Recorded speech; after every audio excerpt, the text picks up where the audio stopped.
ಸ್ನೇಹಿತರೆ, ನೀವು ಡೈಲಿ ಬಳಸುವ ಚಪ್ಪಲಿ ಹೇಗೆ ತಯಾರಾಗುತ್ತೆ ಗೊತ್ತಾ?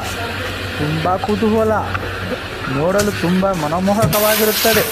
ಈ ರೀತಿಯ ಕಾರ್ಬನ್ ಕಾಳುಗಳನ್ನು ತೆಗೆದುಕೊಂಡು ಕಲ್ಲರ್ ಹೊಡೆದ ನಂತರ ಈ ಥರ ಸ್ಪ್ರೇ ಮಾಡಿ ಅದನ್ನು ಎಲ್ಲ ಸಿದ್ಧಪಡಿಸಿ ಆ ಕಾರ್ಬನ್ ಕಾಳುಗಳನ್ನು ತುಂಬುತ್ತಾರೆ.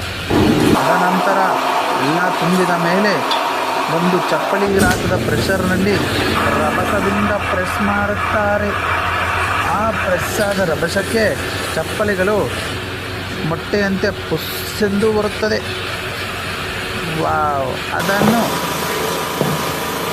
ಮತ್ತೆ ಈ ರೀತಿ ಪುಷ್ ಮಾಡಿ ತೆಗೆಯುತ್ತಾರೆ. ಇಲ್ಲಿಗೆ ಚಪ್ಪಲಿಗಳು ರೆಡಿಯಾಗುತ್ತವೆ.